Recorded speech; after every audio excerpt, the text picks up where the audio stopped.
You think homeless families sleep in shelters? You're wrong. Thousands of children sleep in cars every night while going to school the next morning, and nobody knows. These parents have developed survival systems, so effective teachers, neighbors, and even other kids never suspect. Here's how they do it. CPS can remove children for inadequate housing. Homelessness equals grounds for custody loss in many states. Parents avoid shelters because they separate families and report to authorities.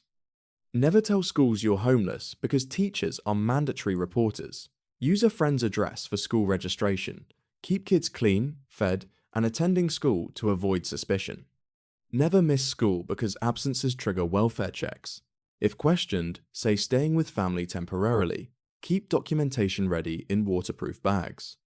Birth certificates, school records, medical forms. Some parents rent cheap motels once monthly for $50 to get address receipts proving residence. Minivans and SUVs are minimum for family car dwelling. Seats fold flat, creating sleeping platforms. Kids sleep in back, parents in front. Platform bed systems use plywood over storage bins underneath. Each person gets one bin maximum. Wear one set, wash one set, store one set. Kids share sleeping space head to toe, maximizing room. Privacy curtains hang between front and back. Window covers use reflectix so nobody sees inside. Crack windows for ventilation, preventing condensation buildup. Kids' safety items stay within reach. Flashlights, water bottles, snacks. Headphones are mandatory for noise discipline. The bedtime routine maintains the same time every night. Morning pack-up takes 10 minutes before school. The car looks completely empty during the day. School meals provide free breakfast and lunch, covering 2 meals daily.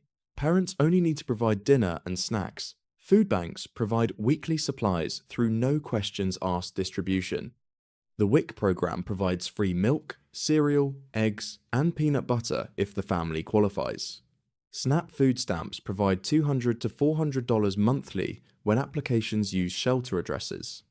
Dollar stores offer the cheapest food sources. No refrigeration means using coolers with ice costing $2 lasting 24 hours. Focus stays on non-perishable items like peanut butter, crackers, canned tuna, and pasta. Church meal programs serve family dinners on specific nights. Water gets refilled in gallon jugs at public fountains. Kids need more water than adults because dehydration affects school performance. Snacks are critical because kids get hungry between meals. Parents prioritize kids eating and regularly skip meals, so kids eat full portions. Parents try providing familiar foods to maintain normalcy. Birthdays and holidays get dollar store treats. Daily showers are non-negotiable because kids must look clean for school. Gym family plans costing $25 monthly provide reliable shower access. Baby wipes provide between shower cleaning when gym access isn't possible. Clean clothes daily prevent odors, so laundromat visits happen weekly, costing $6 to $10. Hand sanitizer stays in the car because illness spreading in tight quarters becomes a disaster. Bathroom access comes from gas stations, libraries, and fast food restaurants with frequent stops required. Wide-mouth bottles handle nighttime emergencies. If infants are in the family, WIC and diaper banks provide free supplies. Feminine hygiene products come from shelters and food banks. Odor control is essential because cars must not smell. Trash gets removed daily. Regular laundry is critical because unwashed clothes develop odors leading to kids getting bullied.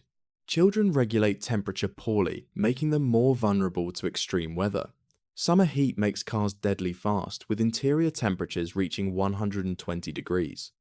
Never leave kids in parked cars during the day.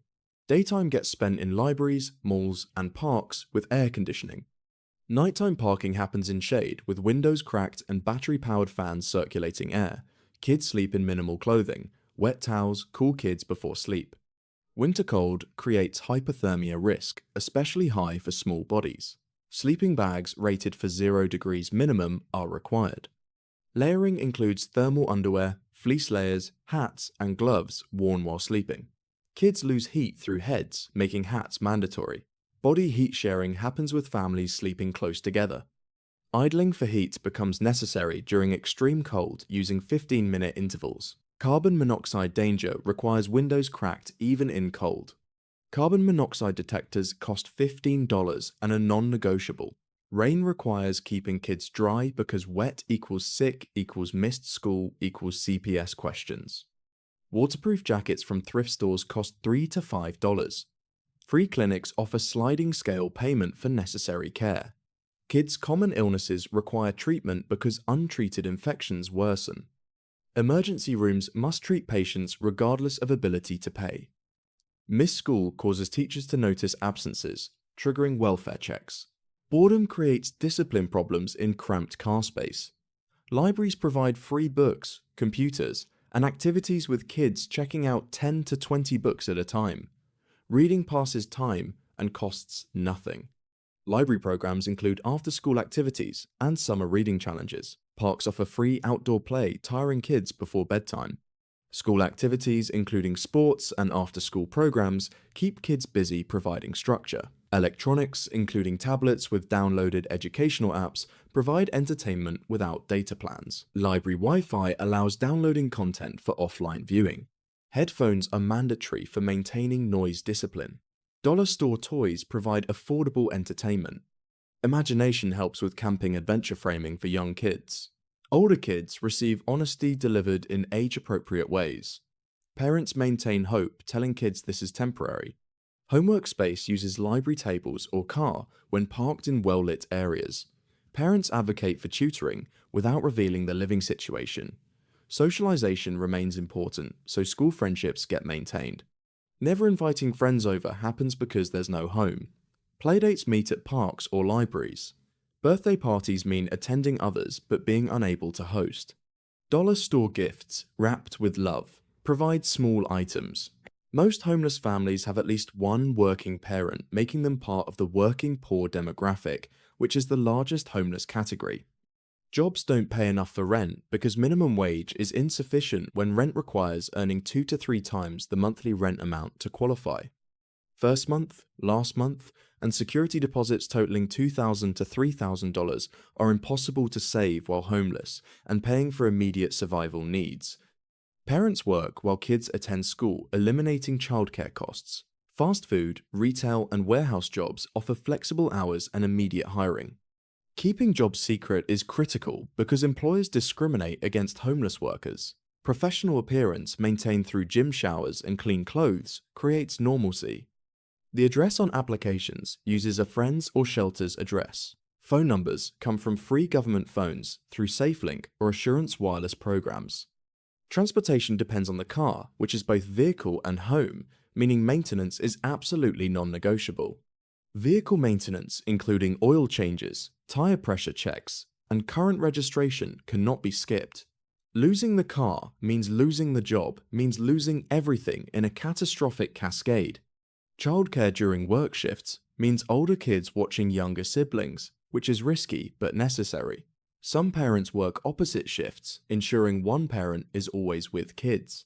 After-school programs provide safe supervision until parents' shifts end. Income typically ranges from $1,200 to $1,800 monthly, which is not enough for housing. Rent for 2-bedroom apartments costs $1,200 or more, consuming the entire paycheck. Saving becomes impossible when every dollar goes to immediate needs. Saving strategy has some families managing to save $50 to $100 monthly, but accumulating deposit money takes years. Housing assistance programs have waiting lists lasting 2 to 5 years.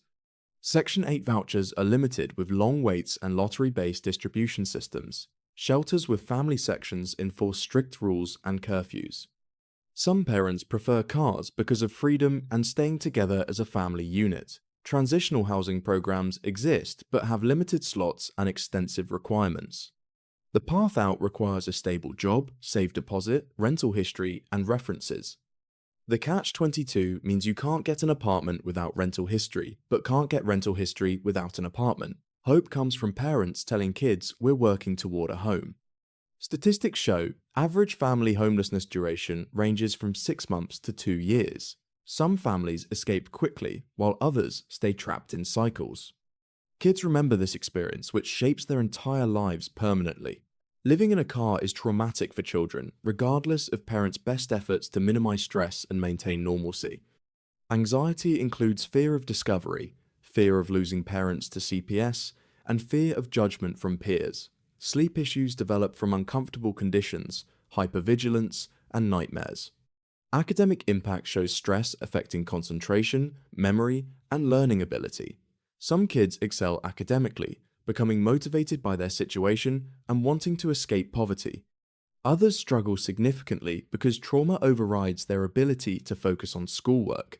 Social stigma makes kids fear friends finding out about their living situation.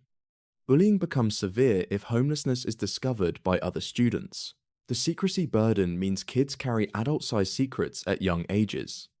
Parent stress gets sensed by children who pick up on their parents' anxiety and fear. Family roles shift, with older kids becoming caregivers, taking on premature responsibility. Loss of childhood happens as children mature faster and lose innocence earlier than housed peers. Positive aspects exist, with some families reporting stronger bonds formed through adversity. Shared hardship creates tight family units. Kids learn resilience, problem-solving skills, and gratitude. Parents shield children from absorbing the worst stress while maintaining optimism for kids.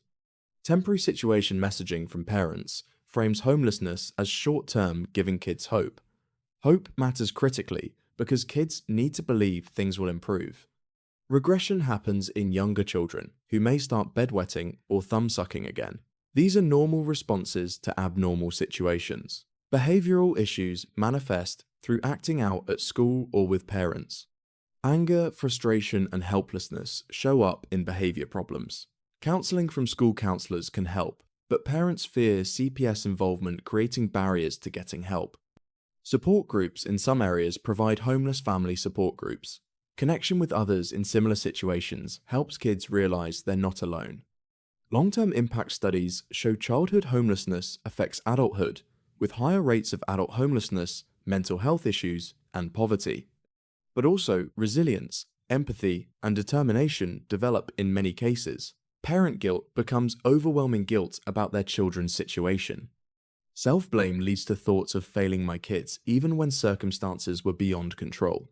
Parents sacrifice everything, skipping meals, staying cold, and going without to provide for kids. Love persists, despite conditions with family love and bonds remaining strong. Survival means every morning parents wake up and keep trying for their children. The McKinney-Vento Act guarantees homeless kids education rights, providing critical protections. School liaisons are designated staff members to help homeless students, but must be used carefully. Free school supplies, waived fees, free meals, and transportation get provided, but schools are mandatory reporters, creating a delicate balance. The 211 helpline provides free referral services for resources, including housing, food, and assistance. Anonymous calling allows getting information without revealing identity or location. Food banks require no questions with no proof of homelessness required. Just showing up gets you food with weekly visits allowed. WIC program specifically serves pregnant women, infants, and children, providing formula, milk, cereal, juice, eggs, and peanut butter. Requirements are income-based, and working poor families qualify. SNAP food stamps require applications at social services offices, using shelter or friend's address for mailing, and provide $200 to $400 monthly for food purchases, representing huge help. Medicaid provides free healthcare for children in low-income families, covering doctor visits, prescriptions, and emergency room care. Applications use shelter addresses without mentioning car dwelling.